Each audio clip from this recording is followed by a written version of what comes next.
vamos a empezar con los globos oculares, que son los órganos encargados de la visión. Entonces vamos a hacer una breve descripción de la anatomía externa y después nos centramos en la anatomía microscópica o histología. Entonces, en el ojo externo podemos describir la conjuntiva, que es lo que conocemos como lo blanco, que es todo esto, el iris, la pupila, el canto interno, el canto externo, la línea de pestañas, el párpado superior móvil, el párpado superior fijo, el párpado inferior y tenemos la ceja. En la anatomía macroscópica también se describen dos segmentos que los vamos a señalar. Entonces, se ve el segmento anterior, ojo con la palabra segmento anterior y el segmento posterior divididos por el cristalino, que es esta estructura. De ese segmento anterior a su vez se divide en dos, que es la cámara anterior y la cámara posterior. Esa cámara anterior y posterior está dividida por el iris. Entonces, del iris a la córnea, esto es la cámara anterior, y del iris al cristalino, este es un espacio pequeño, es la cámara posterior. En ambas discurre el humor acuoso, que es un líquido que su principal función es nutrir las sustancias que no están vascularizadas en estos segmentos y ya vamos a ver tanto la producción como en la filtración porque es importante para la correlación clínica. Y del cristalino a toda la parte posterior del ojo hay una estructura gelatinosa que es el humor vítreo. El humor vítreo, se asemeja mucho a un gel, a una estructura, tiene esa forma y no un líquido porque también ayuda a mantener esa forma circular del ojo, entre comillas circular porque no es completamente circular, y a proteger la retina, que es la capa más interna. Ahora, antes de pasar a la anatomía microscópica, acá esta imagen la puse de forma de perfil porque es para poder diferenciar también macroscópicamente la córnea. La forma de la córnea también es un criterio de diagnóstico porque es algo único y tiene que ver con la función. Esto que vemos acá entre la pupila o el iris, todo esto es la córnea. Esa forma es convexa. ¿Cómo diferenciamos una forma convexa de cóncava? Es cuando los bordes, digamos que acá estamos formando una figura, la parte central es lo que protruye la parte más aumentada, entre comillas, de la figura. Entonces, esto sería la figura, esta forma, y si vemos con respecto a los bordes, la parte más prominente o la parte más aumentada es el centro, por lo que es una figura convexa. Si fuera cóncava, sería totalmente al revés y la parte más anterior serían los bordes. En este caso es convexa y acá vemos que sí se diferencia y incluso el cambio de formas de la córnea tiene que ver con patologías. Acá también podemos ver la conjuntiva, el iris y la pupila y las pestañas. Ahora sí, en la anatomía microscópica, ya teniendo claro lo que acabamos de decir, vamos a hablar de tres túnicas. Y esas túnicas nos ayudan a comprender tanto la función del ojo como la estructura y poderlas reconocer al microscopio en el laboratorio. Entonces vamos a ver de una túnica fibrosa, que es la más externa, que es en la córnea, y la esclerótica. La túnica vascular, que es el iris, el cuerpo ciliar y la coroides, y la túnica más interna, que es la retina, y esa retina se va a dividir en dos, en la retina visual y no visual, que es el límite es la hora serrata o porción ciega. O sea, la hora serrata es el límite entre la retina visual y la porción ciega de la retina, y tenemos el epitelio pigmentario, pero eso lo vamos a describir cuando escribamos la retina. Bueno, entonces ahora empezando, vamos a ir de lo más externo a lo más interno. Entonces la túnica fibrosa, vamos a describir primero la córnea y después la esclerótica. Acá puse esta imagen macroscópica del ojo, que es lo que se podría ver en el laboratorio. Y vemos que se ve muy parecido y es de los órganos más claros a lo que nos describen en dibujos, entre comillas. Entonces acá podemos ver la córnea, el iris, el cristalino, el cuerpo ciliar, la esclerótica, coroides, y si nos hacemos un acercamiento, acá incluso se puede ver esclera, coroides y las 10 capas de la retina. Acá vemos el nervio y vamos a escribir poco a poco. Después nos vamos a tratar de volver a esta imagen y ya con todo en la cabeza va a ser mucho más fácil reconocerlo.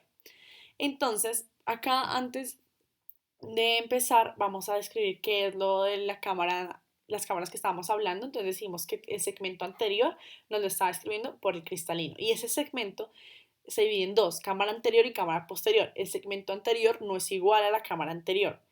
Solo es, por eso hay que tener cuidado con la palabra segmento y cámara. Entonces está el segmento que se divide en cámara anterior y cámara posterior. Esta cámara anterior es el número 4, la cámara posterior el número 6. Acá es todo esto es el iris, esta es la córnea y esta es la esclera, y eso sería el limbo esclerocorneal. Y este cambio en las fibras es lo que nos hace que la córnea sea transparente y la esclera la podemos ver blanca por esta disposición de las fibras, pero ya vamos a describirlo. Entonces, acá podemos ver el cuerpo ciliar o las fibras ciliares, pero ya vamos a describirlo. Entonces, el conducto de Schlemm. En el ángulo iridocorneal, y cuando digo iridocorneal, descompongamos la palabra, estamos hablando entre el iris y la córnea. En todo el ángulo iridocorneal, se encuentra el conducto de Schlemm, y ese conducto de Schlemm, la función principal es el drenaje del humor acuoso. Se le dice con este epónimo conducto de Schlemm, pero en realidad es un seno venoso y lo que hace es filtrar ese hueso para volver a la sangre y no se acumule. Si se acumulara, se produciría una patología llamada glaucoma, que la vamos a ver más adelante. Este ángulo iridocorneal se ve en histología, está recubierto por un epitelio plano simple y como está filtrando, recordemos que está filtrando la membrana basal, tendría que ser discontinua. Entonces eso es una característica y acá vemos los trabéculas y espacios de Fontana donde va a filtrar. Entonces es un seno venoso conocido como conducto de Schlemm en el ángulo iridocorneal y su función es filtrar el humor acuoso. Listo. Entonces ahora sí empecemos con la córnea. Acá puse la imagen otra vez para que podamos diferenciarla también macroscópicamente. El cambio de forma da patologías y acá con los dibujos podemos ver que es relativamente muy parecida. Lo primero que vamos a ver para poder entenderla es que tiene 5 capas, pero vamos a memorizarlas con lógica. Entonces, vayámonos a los extremos. Bueno, en los extremos va a haber epitelio. Entonces, el epitelio externo va a ser un epitelio corneal, que es el epitelio plano estratificado, no queratinizado, que lo reconocemos. Entonces, vayámonos acá, los extremos. Primer epitelio y segundo epitelio, porque esto es un epitelio. Entonces, vemos el epitelio, que es el epitelio plano estratificado, no queratinizado, que es el más externo. Y acá vemos el endotelio corneal, porque es una estructura interna y es un epitelio plano simple. Como todo epitelio, esos dos van a tener una membrana basal. Entonces, ese epitelio va a tener su membrana de Bowman, que es una membrana basal, y el endotelio va a tener su membrana basal, que es la membrana de De Cement. Entonces, es una forma de memorizar. Entonces, tenemos dos epitelios, dos membranas basales. Ya no sabemos las 4 capas. Y nos queda la mitad, que es la más fácil, que es el estroma corneal. Y el estroma corneal es la parte más importante de la córnea porque es la que le permite poder ser transparente y servir como órgano de refracción de la luz para la visión. ¿Por qué lo hace? Como vemos, esto es un epitelio, un tejido conectivo organizado. Son fibras colágenas muy bien organizadas. Y cuando hablamos de fibras colágenas y usamos la palabra organizada, en histología es tejido conectivo regular, tejido conectivo denso regular, colágeno. Esto el estroma. Acá las células que vamos a ver son fibroblastos que producen esas fibras. Las fibras están en una disposición ortogonal y eso es lo que también ayuda a que sea transparente.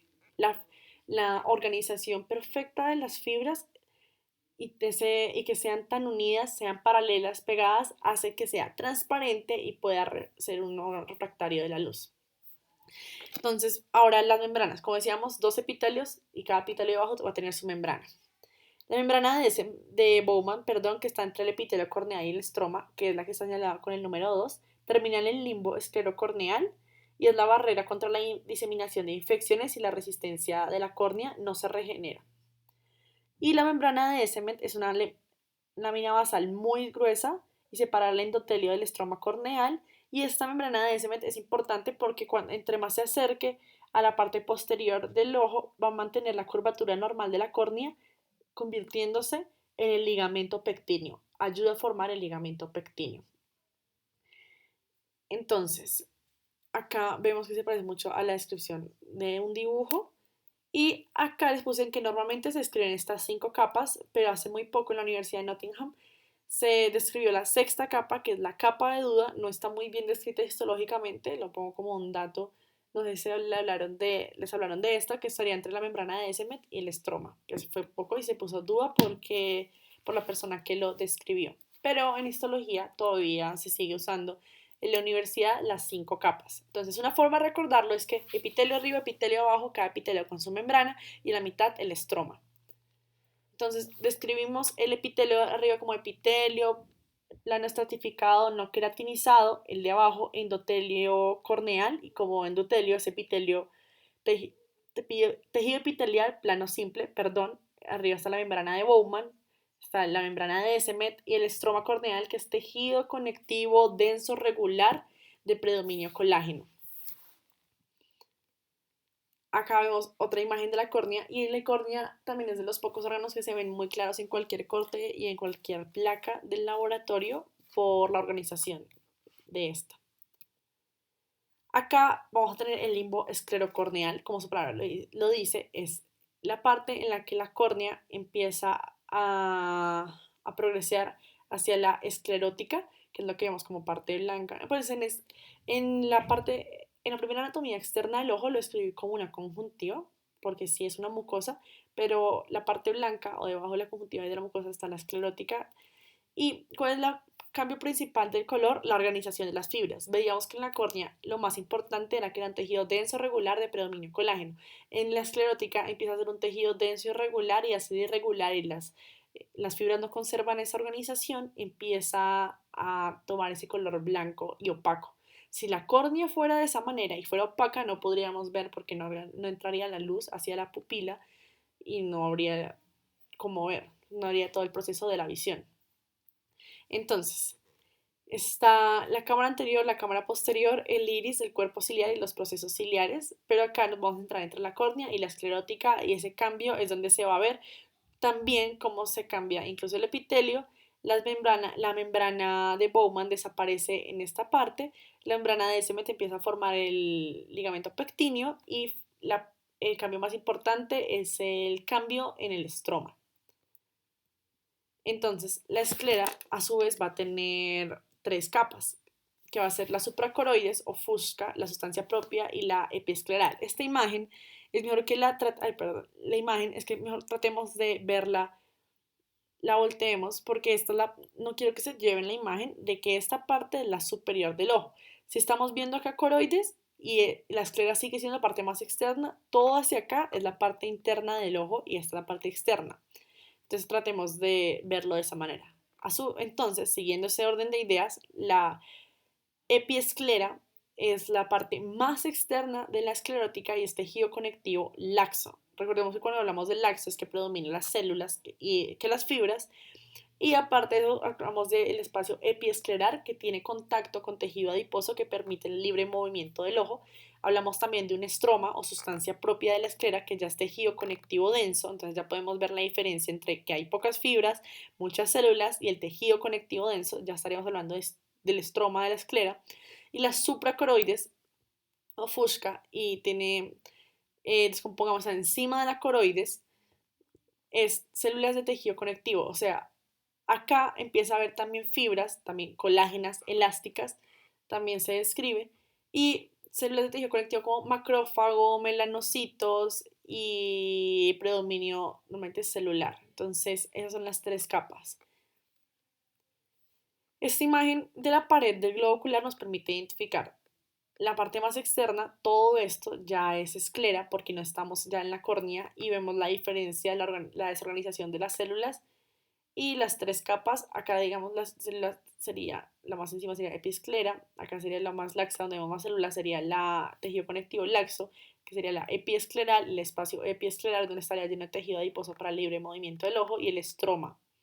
Acá vemos la coroides, que es la capa vascular del ojo, y acá las 10 capas de la retina. Esto es una pared en histología, pero vamos ahora ya teníamos la túnica fibrosa porque hablamos ya de la córnea y la esclera. Entonces ahora vamos a la segunda capa, que es la túnica vascular, que tiene la coroides, el cuerpo ciliar y el iris. Entonces acá nos permite ver las tres estructuras que estamos hablando. Entonces tenemos el iris, el cuerpo ciliar y la coroides, que está entre la externa, que ya describimos que es la esclera, y la retina. Entonces, vamos a empezar a hablar del iris. El iris lo vamos a encontrar detrás del cristalino, la parte posterior, perdón, en la parte anterior del cristalino, adelante del cristalino, va a ser el límite entre la cámara anterior y la cámara posterior, y vamos a verlo histológicamente. Es fácil de reconocer por la ubicación y porque está protruyendo de los cuerpos ciliares encima del cristalino. Entonces, vamos a escribir primero un borde anterior que carece de endotelio y sobre todo está compuesto de fibroblastos y melanocitos. Recordemos que el iris es la parte del color del ojo, entonces la célula que va a estar predominante es los melanocitos. Dependiendo de la cantidad de melanocitos, vamos a hablar del color del ojo de la persona, pero ya eso lo vamos a ver más adelante. Entonces vamos a ver como primera característica que el borde anterior carece de endotelio. Veíamos que en todo el cuerpo los órganos en la parte externa va a tener el que los protege, entonces va a ser el epitelio, plano, estratificado, queratinizado. En la parte interna, normalmente en todos los órganos internos van a tener un endotelio.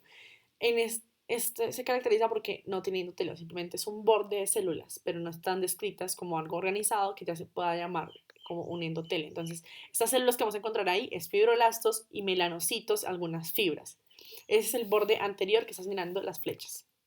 El estroma del iris es todo lo que compone entre el epitelio posterior pigmentado y el borde anterior.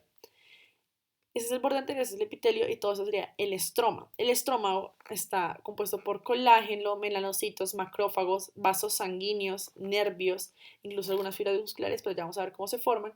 Y se escribe como estamos hablando de tantas células, estamos hablando de un tejido laxo y no denso. Entonces, buscando el sentido, es un tejido conectivo laxo, muy vascularizado y así se describe. Acá vemos la cara anterior y la cara posterior. En la cara posterior encontraríamos el cristalino. Y acá, según el número de melanocitos que encontremos y la cantidad de pigmento que haya en esta zona, hablamos del color de ojos de la persona. Entonces, no es que haya un gen que diga que es el color verde o azul, sino que las personas con ojos claros son las personas que tienen esta zona del estroma con menos cantidad de melanocitos o con menos pigmento. No hablamos de un color genéticamente como color, sino de una cantidad de pigmento. Entonces, acá podemos ver incluso en el albinismo, que es la carencia, o no carencia, sino la falla de producción de melanina. Vamos a ver que esas personas no van a tener casi color. Y al no tener casi color, no van a encontrar casi melanocitos. Y al no tener casi melanocitos, se va a ver, como es un tejido laxo muy vascularizado, se van a ver esos vasos sanguíneos. Pero esas personas, normalmente se les ve los ojos como azules, azules por la falta de color y pedazos rojos o manchas rojas, como si también los ojos fueran rojos, y es porque como no tiene melanocitos, no tiene un pigmento, se va a ver el tejido conectivo laxo muy vascularizado. Por eso se ven rojos, porque no está tapando nada, entonces da directamente a los vasos sanguíneos del estroma. Entonces, cuando hablamos de una persona con ojos cafés, estamos hablando de una persona que tiene bastante pigmento y bastantes células pigmentarias melanocitos en esta zona. Y las personas con ojos verdes y ojos azules son las personas que menos tienen pigmento en esta zona. Con esta idea, entonces ya podemos describir el estroma. Del iris vamos a hablar de un epitelio bien estratificado. La primera capa, la capa más basal, la conocemos como epitelio pigmentario posterior. Y ese epitelio pigmentado posterior es un epitelio que es de células cúbicas o cilíndricas unidas por medios de adhesión con gránulos de melanina en su interior y con unas evaginaciones que dan hacia la cámara posterior del ojo, posiblemente por la circulación del humor acuoso. Y la primera capa, que está señalada es el mioepitelio pigmentado. Se le dice mioepitelio pigmentario porque, primero pigmentario, porque tiene su citoplasma con melanina, con gránulos de melanina. En la microscopía y en las placas se ve muy oscuro, no se puede reconocer bien las dos capas, pero tiene una característica diferencial y es las proyecciones apicales de fibras musculares lisas, y estas fibras musculares lisas van a formar el músculo dilatador de la pupila. Tenemos este epitelio posterior, que es todo esto, y ese epitelio posterior, que ya vimos que era biestratificado, no se puede diferenciar bien, pero las proyecciones apicales van a formar el músculo dilatador de la pupila. Acá podemos ver la disposición de la disposición de los dos músculos, tanto del dilatador de la pupila, siendo más externo, como del esfínter de la pupila. Algo que nos ayuda a recordar es que todos los esfínteres normalmente son músculos circulares. Entonces el esfínter se caracteriza por esa forma circular alrededor de la pupila y el dilatador está mucho más externo o periférico. El músculo dilatador de la pupila está, como sabemos, en todo el epitelio pigmentario posterior, porque son las proyecciones apicales del mioepitelio, y el esfínter, en cambio, como decíamos, está más circular y más concéntrico hacia la pupila, está en la parte más externa del iris y no está unido al epitelio pigmentario posterior. Entonces, el que está unido es el músculo dilatador y el esfínter está mucho más externo y no está unido al epitelio. Acá vemos la disposición de los dos y así se ven en las placas. Y lo que hacen esos dos músculos es esto, tanto la contracción por el esfínter como la dilatación por el músculo dilatador de la pupila. Acá les estaba comentando de cómo sería, encontré la imagen de cómo sería un ojo con una persona que tenga el ojo café. Incluso la persona que está en la imagen tendría el ojo un poco claro para lo que se está viendo, pero el ojo café o el ojo muy oscuro sería de esta manera por la cantidad de pigmento de melanocitos en el iris. Entre menos pigmento sería más claro el ojo. Acá vamos a primero describir la ubicación. Entonces está posterior al iris, es un engrosamiento anterior de la capa de la coroides. Recordemos que la capa media. Entonces, para encontrarlo nos vamos a ir posterior al iris, sobre todo, y es un engrosamiento donde vamos a encontrar los músculos y los cuerpos ciliares. Vamos a encontrar este músculo que se señala por esta flecha y los cuerpos ciliares. Acá vamos a ver la esclera, toda esta es la coroides y vemos cómo es un engrosamiento. Miren, acá es el engrosamiento. Ya vamos a ver cómo se continúa con el iris. Acá vemos la esclera, que más anterior estaría la córnea, y más posterior acá podríamos ver en la capa más interna la retina. Vemos acá cámara anterior, cámara posterior, iris y cristalino. Y vamos a hablar de dos funciones principales. Antes vamos a hacer la aclaración de que el epitelio del cuerpo ciliar sí hace parte de la barrera hematoacuosa. Pero bueno, acá nos vamos a centrar tanto en la fisiología, sino en saber identificar las estructuras. Pero bueno, entonces está la producción del humor acuoso como primera función principal y la segunda la acomodación del cristalino. Cuando hablamos de acomodación, vamos a hacer una pequeña explicación que es lo que hace el músculo ciliar es alterar, entre comillas, alterar la forma del cristalino para aumentar o disminuir el poder de refracción de este. Cuando veamos el cristalino vamos a ver que las fibras que lo componen, tanto la cápsula, las células que están en el cristalino, lo que hacen, y esa densidad de estas, es aumentar ese poder de refracción de la luz para poder enfocar la retina. Y en ese proceso de enfoque tienen que ver los cuerpos ciliares con sus fibras zonulares, alterando esta forma, entre comillas. Entonces, ¿cómo la altera? En palabras coloquiales se puede decir que el ojo normalmente relajado está preparado para la visión lejana, un ojo normal.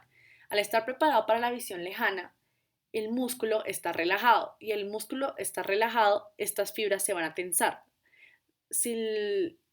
Al tensarse estas fibras, lo que hacen es que el cristalino se vuelve mucho más angosto. Y como el cristalino se vuelve mucho más angosto, o sea, recordemos, está relajado, las fibras se tensan y al tensarlas lo aprietan, se vuelve más angosto.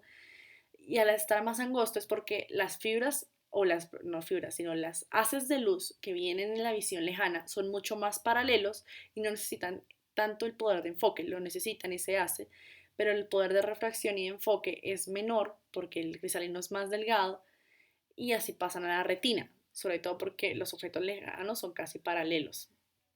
Cuando necesitamos una visión de cerca, lo que hace el músculo es contraerse y al contraerse las fibras se relajan. Y esas fibras relajadas hacen que el cristalino se engrose, se vuelve, o sea, se espiche en palabras coloquiales para que entiendan a relajar, o sea, se está encogiendo, se está contrayendo el músculo y al contraer el músculo las fibras se están relajando y al relajarse no tiene quien lo apriete, quien lo mantenga en una forma específica y se engorda, se vuelve mucho más grueso, aumentando ese poder de refracción porque se están todas las fibras y las haces de luz tienen que pasar por todo ese camino, un cristalino mucho más ancho y por lo que aumenta el poder de refracción, aumenta el poder de enfoque para llegar a la retina. Y eso pasa también porque los haces de luz de la visión cercana no son tan paralelos, sino son más bien divergentes y necesitan mayor capacidad en ese poder de refracción. Sin embargo, la idea es que entiendan, acá dejé una imagen, esta imagen ayuda a explicar este proceso. Palabras coloquiales lo traté de explicar. Y esta visión cercana se va perdiendo con la edad. Cuando esta visión cercana se va perdiendo con la edad por este poder de refracción, hablamos de la enfermedad presbicia. Entonces, ahora encontramos acá, entonces, el músculo ciliar, el músculo ciliar, los cuerpos ciliares, las fibras celulares no se ven, pero estarían conectadas al cristalino, con lo que acabamos de explicar. Y, y acá puse la característica principal de la presbicia, que es la falla de acomodación de este cristalino, de la falla en este músculo ciliar, que sería la dificultad en la visión cercana. Ya vimos por qué. Entonces, esta sería la ubicación. Y lo podemos escribir como músculo liso, presencia de cuerpos ciliares, y acá vamos a hacer un aumento en los cuerpos ciliares. Y este es un epitelio biestratificado, o sea, tiene dos estratos. Pero acá lo que va a explicar es por qué el externo es externo y por qué el interno es interno. Este se le llama interno a pesar de que nosotros lo vemos externo, es porque a todo lo que esté más cercano al centro del ojo, recordemos acá que acá estamos en la parte externa, esto ya no es ojo, es la periferia del ojo y esta es la parte interna o está más cercano al centro del ojo. Entonces todo lo que esté más cercano al centro del ojo es interno y todo lo que esté más hacia la periferia del ojo es externo. Entonces al hablar de este epitelio biestratificado, lo que esté hacia acá es interno y lo que esté hacia acá es externo. Entonces este epitelio vamos a hablar de dos, del epitelio pigmentado y el no pigmentado. El no pigmentado, que se ve acá, que no es pigmentado, es más interno y el que está pigmentado es el epitelio externo, que está más cercano hacia este lado. Y acá hablamos de todo esto de la lámina basal y acá vemos como este epitelio pigmentado posterior, epitelio pigmentado externo se continúa con el epitelio pigmentado posterior del iris. Esas serían las características de los cuerpos ciliares, que es un epitelio biestratificado, el externo es pigmentado, el interno no es pigmentado.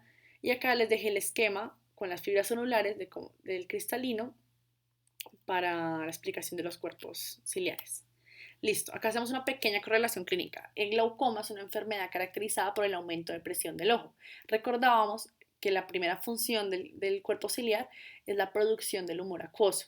La producción del humor acuoso que estaba en la cámara anterior y posterior y que vimos que se drenaba en el ángulo iridocorneal, en el canal de Schlemm, que era un seno venoso.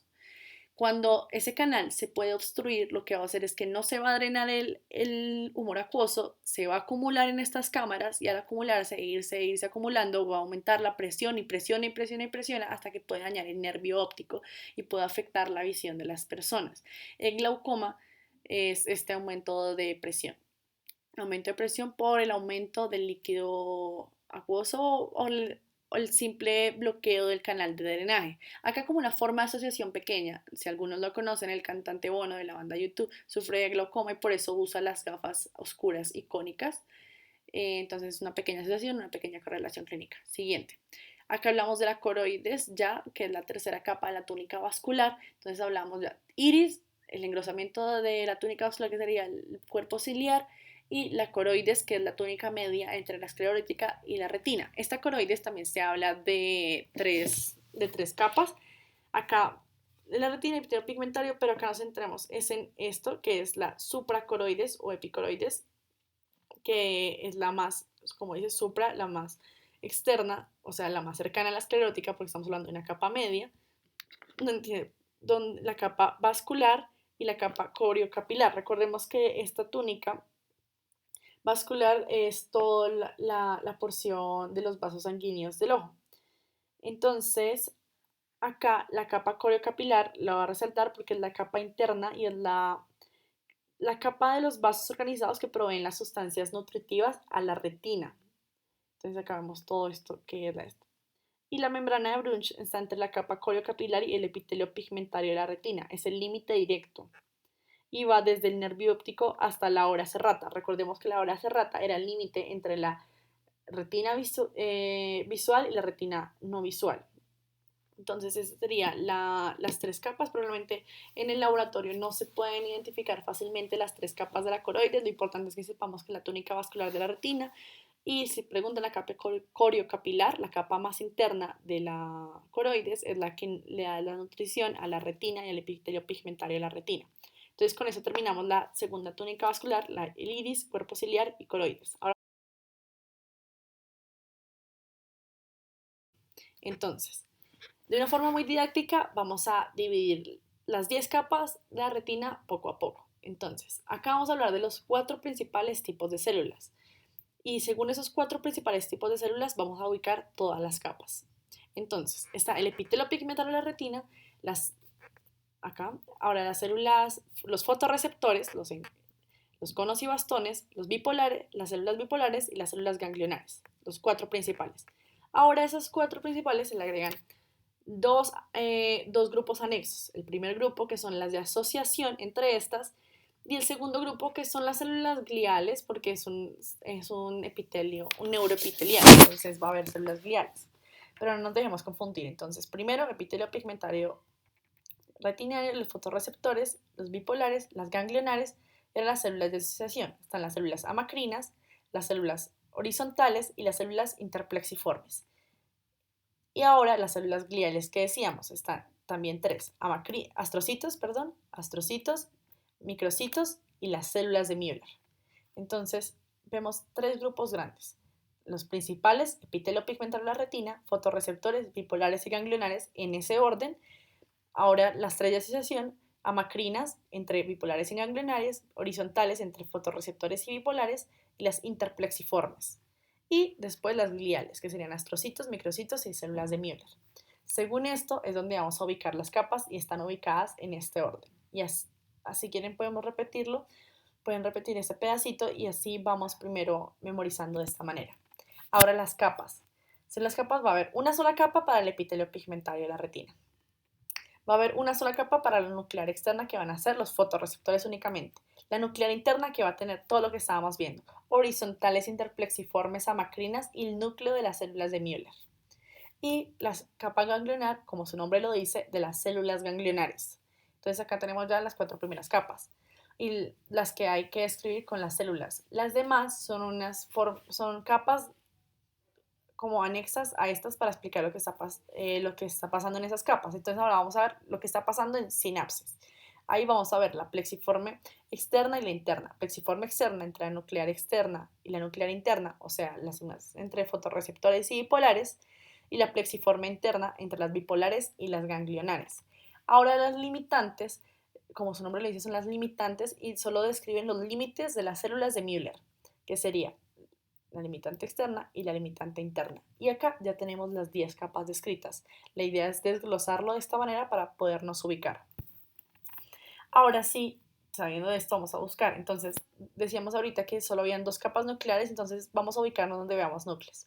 Y según lo que veamos núcleos, nos ubicamos. Entonces, si está cerca del epitelio pigmentario, sabemos que es la nuclear externa, porque están los fotorreceptores. La otra nuclear que vemos es la nuclear interna, y entre estas vamos a ver que hay plexiformes, porque hay sinapsis. Entonces, plexiforme externa, plexiforme interna, y sabemos que después están las ganglionares. Después las fibras del nervio óptico, las fibras de las células ganglionares y la limitante externa e interna, que lo que hacen es describir los límites de la célula de Müller. Vamos a escribir una región especializada de la retina, que es la fovea. En el examen de fondo de ojo en la práctica médica se ve así, es esta región.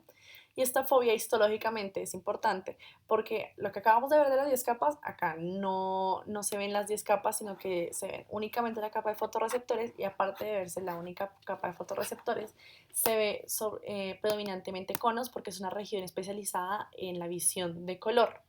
Entonces se ven normalmente solamente conos y es donde se enfocan los rayos luminosos de la visión a la entrada del ojo. Acá les dejo un esquema mucho más especializado y no tan didáctico de las capas de la retina para que lo puedan ver. Y acá, si ya describo la fobia histológicamente, vemos que acá no están las 10 capas, sino que se reducen a la capa de fotorreceptores, sobre todo de conos. Y acá vemos una arteria o la arteria de la retina.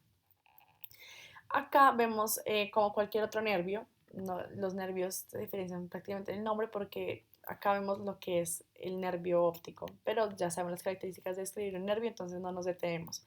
Lo que vemos acá son arterias. Ahora acá lo que les decía era la ubicación entre la, entre la retina visual, que es toda esta, y la retina no visual, la fovea, podemos ver cómo se representa, y el disco óptico, y la obra serrata como la ubicación entre la retina óptica y nalo-óptica. Y acá vemos el cambio. Estructuras anexas del ojo, histológicas, y vamos primero a describir el cristalino. El cristalino es la segunda estructura principal para la refracción de las haces de luz. La primera es la córnea, la segunda es el cristalino, por lo que esa es su función.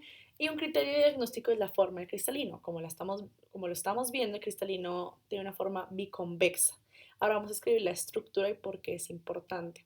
Vamos a ver que solamente tiene 3 capas: la cápsula, el epitelio subcapsular y las fibras del cristalino. La cápsula, que tiene colágeno tipo 4, proteoglucanos, es elástica y más gruesa, donde se fijan las fibras de la zónula, las fibras zonulares, que es lo que les estaba diciendo. Entonces en estas partes es mucho más gruesa.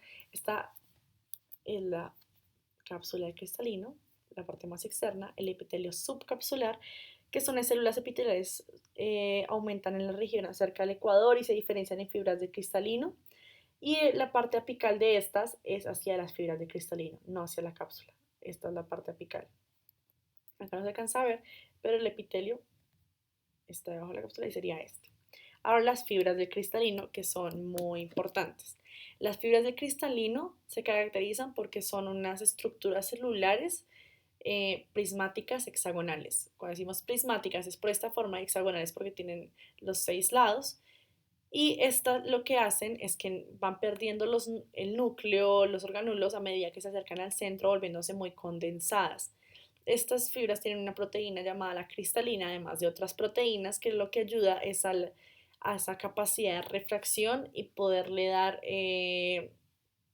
la función al cristalino.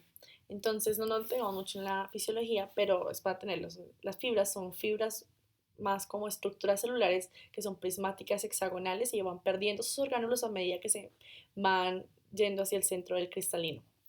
La opacidad del cristalino, cuando se pierde esa transparencia, esa capacidad del cristalino, se forman las cataratas y es lo que se puede ver en las personas de edad y se ve tal cual está en la imagen a simple vista, que es la opacidad del cristalino y afecta la visión. Ahora, como segunda estructura anexa al ojo, vamos a ver la conjuntiva. La conjuntiva está en el ojo externo, o sea, lo que vemos externamente el ojo, y es precisamente para la protección de este.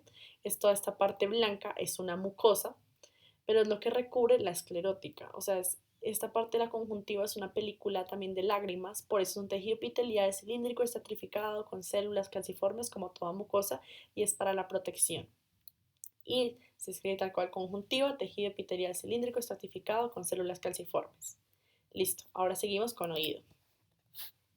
De la audición y vamos a escribir acá 2 funciones, que es la audición y el equilibrio. Entonces, como primero vamos a describir también generalidades de la anatomía externa para después irnos a la anatomía microscópica o histología. Entonces vamos a describir tres partes importantes del oído, que es el oído externo, el oído medio y el oído interno. El oído externo a su vez está compuesto por el pabellón auricular y el conducto auditivo externo.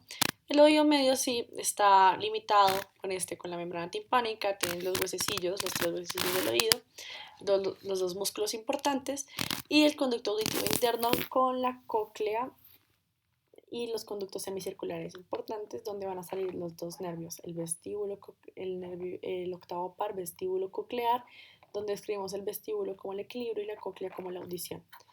Entonces, El oído externo, vamos a escribir sus dos partes, el pabellón auricular y el conducto auditivo externo. El pabellón auricular, que es la parte externa de la oreja, todo lo que vemos tiene un esqueleto de cartílago elástico, pero nos vamos a ir desde la periferia hasta lo interno describiendo sus partes. Entonces podemos ver una piel delgada, es piel delgada con folículos pilosos. Acá realmente por ser tan alejado no se pueden ver bien, pero podemos escribir que esto puede ser un folículo piloso, por el corte este puede ser también este, acá también el que está señalando. Las glándulas sudoríparas, como de piel delgada, que no se alcanzan a ver acá, tocaría acercarse en el corte para ver, pero sí se alcanzan a ver las glándulas sebáceas, que son estas, se alcanzan a ver, y el cartílago elástico, que es el esqueleto y es la parte importante del pabellón auricular. Después en el conducto externo vamos a ver también, vamos a dividir primero en dos partes, una por parte de cartílago, otra por parte de hueso, pero vámonos de externo a interno. Entonces también va a estar por piel delgada, también va a tener folículos pilosos, pero las glándulas sudoríparas van a ser modificadas y se van a conocer como las ceruminosas, que producen el cerumen o la cera del oído. Ahí están las glándulas ceruminosas. También van a haber glándulas sebáceas y va a haber el tercio externo, el cartílago, o sea, lo que más se acerca al pabellón, como está de cartílago, va a ser de cartílago y a medida que nos adentramos en el oído interno va a haber el hueso temporal y se van a ver en los cortes las trabéculas del hueso, que ya sabemos describir. Acá vemos un acercamiento de las glándulas ceruminosas, esas glándulas ceruminosas que son las que producen este serón y son las glándulas sudoríparas apocrinas modificadas. Ahora vemos el oído medio, que va a estar limitado en algunos libros cuentan la membrana timpánica como parte del conducto auditivo externo, pero acá se puede contar simplemente es el límite, entonces la membrana timpánica o el tímpano, que es este, los tres huesos, y los huesecillos, perdón, la trompa de Eustaquio. Realmente en histología se describe realmente la trompa de Eustaquio y la membrana timpánica y acá podemos ver bien cómo está el tercio externo, o esos tercios donde está todavía el cartílago y cómo se va después adentrando en hueso temporal y así es como también describimos el conducto auditivo externo que vemos acá. Pero bueno, ahora sí, en la membrana timpánica, que es lo que vamos a escribir histológicamente, se diferencian dos partes, la pars flácida y la pars tensa, y a su vez tres capas histológicas. La externa, que es la continuación con el conducto auditivo externo, o sea que es la más periférica, y como la continuación con el conducto auditivo externo vamos a encontrar piel delgada. Vamos a ver una capa más media que es de fibrocolágeno para poder de resistencia, de fuerza, y la capa más interna que es de mucosa, y vamos a encontrar como toda mucosa un epitelio plano. En el oído medio también se escribe la trompa de Eustaquio y como la trompa de Eustaquio está conectada con el sistema respiratorio, vamos a encontrar un epitelio cilíndrico, ciliado, pseudoestratificado con células calciformes. Vamos a ver que en la trompa ósea está el tejido conectivo y en la trompa cartilaginosa un tejido conectivo laxo con glándulas mucosas. Entonces describimos, en la trompa de Eustaquio va a haber una mucosa cilíndrico estratificado con células calciformes y la lámina va a tener una lámina en la trompa ósea, en la trompa cartilaginosa, porque también por el recorrido que hace. Ahora sí, el oído interno, que es lo que describimos en mayor frecuencia en el laboratorio de histología. Este oído interno va a estar formado por la cóclea, que da 2,5 vueltas. Acá vemos las 2,5 vueltas que siempre nos dicen, y los tres conductos semicirculares. Acá vamos a describir primero lo que es los conductos membranosos y la parte ósea. La parte ósea simplemente es como el recubrimiento y acá esta imagen nos permite ver que lo membranoso se describe la misma forma, pero está por dentro, lo protege.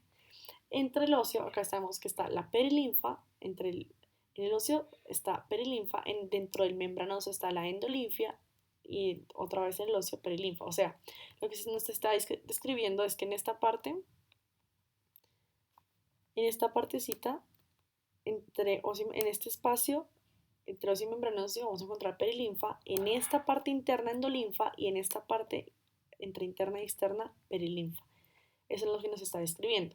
La perilinfa se asocia con el líquido extracelular y como es un líquido extracelular va a tener un predominio de sodio y bajo potasio y en el endolinfa se asemeja con el líquido intracelular, por lo que va a tener mayor cantidad de potasio y menor cantidad de sodio.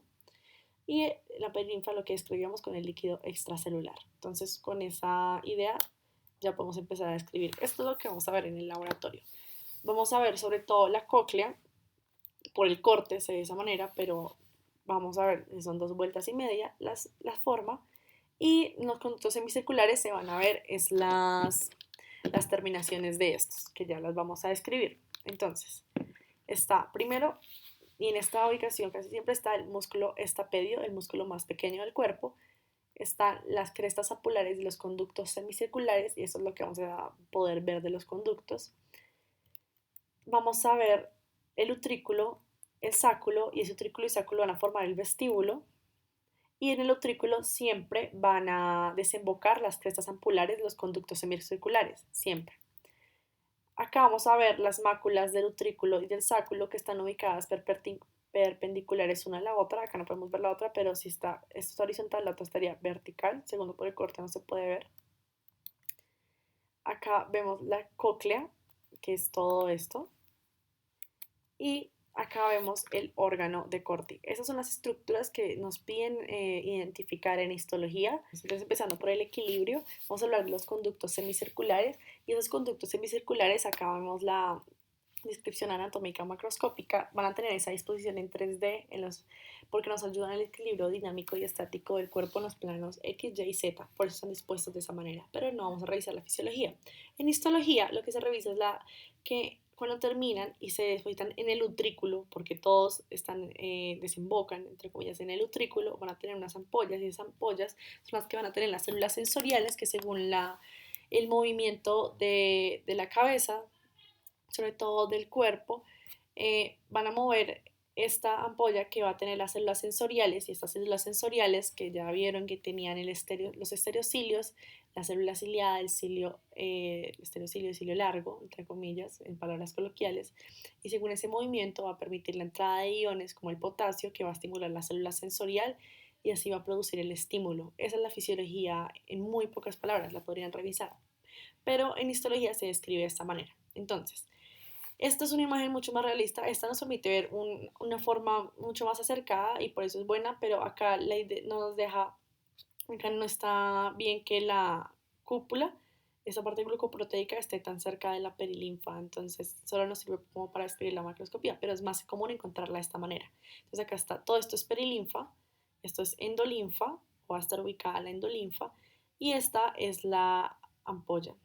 Esta ampolla va a tener las células receptoras en la periferia. Acá se puede ver los estereocilios porque son células ciliadas, van a estar las células de sostén y acá nos permite verlas. Estas son las células de sostén.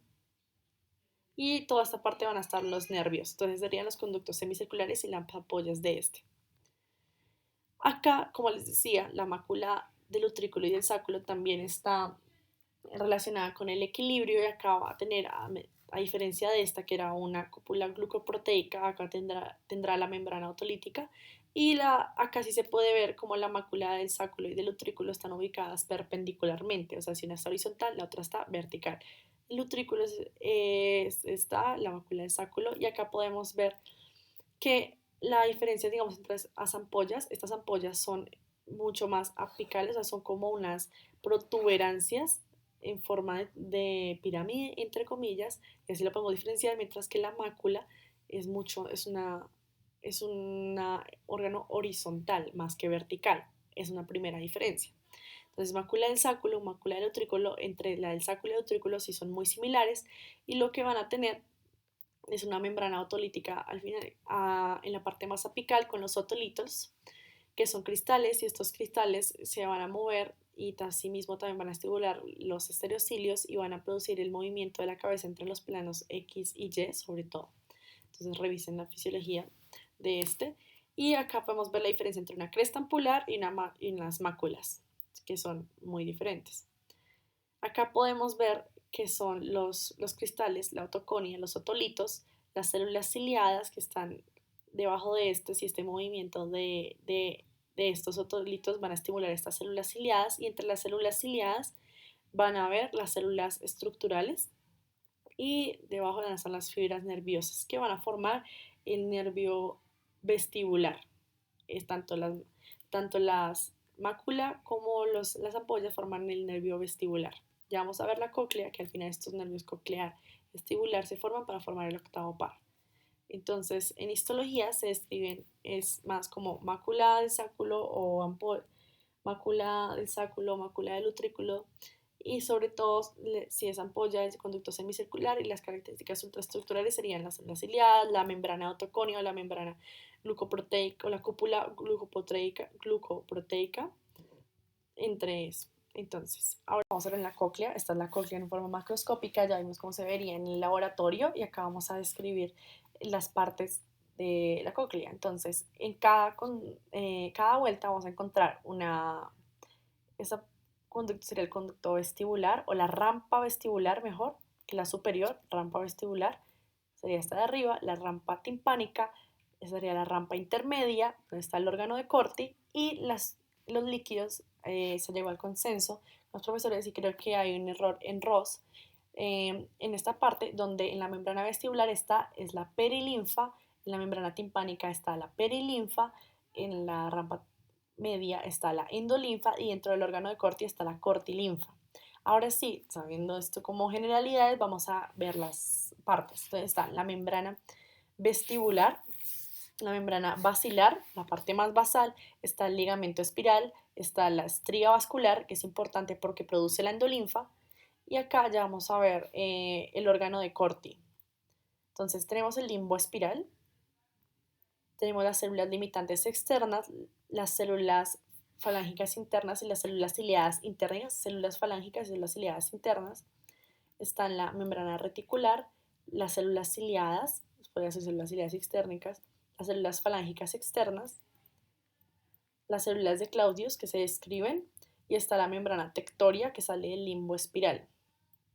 Acá, en la parte más la parte más alejada de la cóclea, nos van a pedir identificar, eso es importante, que es la parte donde se une la rampa vestibular y la rampa vestibular y la rampa timpánica, conocida como helicotrema, y es la parte más apical de la cóclea.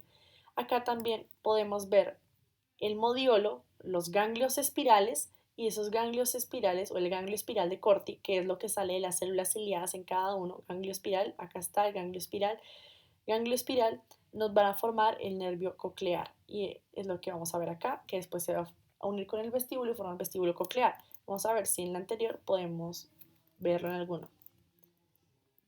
El nervio, sí, acá está. Este sería el ganglio espiral de Corti, que sale de las células sensoriales o ciliadas internas y externas que ayudan al proceso de audición. Vamos a primero describir las características porque tenemos que describirlo cuando encontremos la lengua. Entonces tenemos una cara dorsal y una cara ventral y en esa cara dorsal van a haber dos regiones, que es la posterior, que es de la bilingual, que es esta, y de la bilingual hacia atrás es la región posterior y la región anterior de la bilingual hacia adelante y según estas regiones vamos a encontrar papilas o no. Entonces, en la cara ventral no se encuentran papilas. Entonces, cuando estemos en histología o en el laboratorio, vamos a ver que si nos dan una corte de lengua y no se ven papilas, estamos en la cara ventral. Cuando vemos papilas, estamos en la cara dorsal. Listo, entonces ahora vamos a ver con las piliformes o filiformes. Están en la ubicación es en toda la zona dorsal de la lengua, sobre todo en los dos tercios anteriores. Y estas piliformes no tienen corpúsculos gustativos, son papilas, pero su función es más enfocada a ayudar a desgarrar el bolo alimenticio, ayudar a la deglución de este.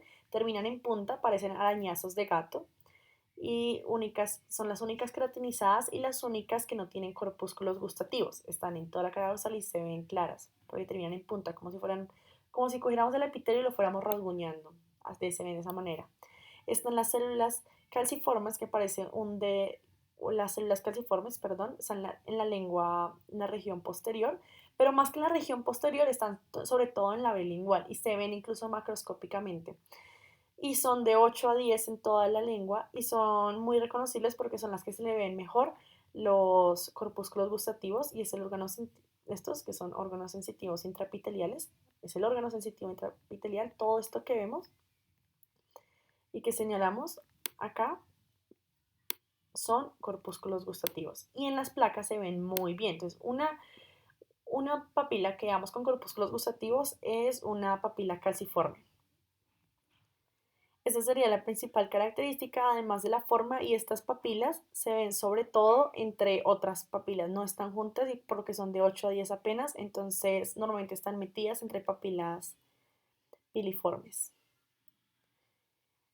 Seguimos, serían los corpúsculos gustativos. Y acá abajo, si podríamos ver más posterior, van a encontrarse unas glándulas importantes, que son las glándulas salivares menores o glándulas de von Effner, que son acinocerosos. También es una característica estructural de estas papilas. Tienen una base angosta, miren, la base es mucho más angosta que toda la parte apical, que es más gruesa. Ahora la fungiforme. Esta fungiforme pusimos se parece a una formita de hongo, por eso fungiforme. Y también la podemos diferenciar de esta porque es parecida en forma, porque esta no se le ven claramente los corpúsculos gustativos, son escasas, están también entre piliformes, hay que saberlas diferenciar sobre todo por estos corpúsculos y parecen un dedo pulgar. Se ven más que así, se ven mucho, esto es una imagen más realista. Son epitelio plano estratificado, contiene corpúsculos gustativos según algunos libros dicen que sí, otros libros que no, entonces dependería más de la profesora, podrían preguntarlo, pero no se la han descrito. E igual en la histología a las que se le ven los corpúsculos gustativos son calciformes. El eje central es todo tejido conectivo, todo lo que estamos viendo, y son las papilas más vascularizadas de todas. Después están las foliadas. Las foliadas depende de la placa porque estas foliadas no están en humanos, perdón. También se le ven los corpúsculos en algunas, pero estos son en animales herbívoros. Entonces solo existen en los bebés que acaban de nacer, por lo que son consumidores de leche, pero que apenas cambia su dieta, estas papilas involucionan, entonces no es común verlas en humanos.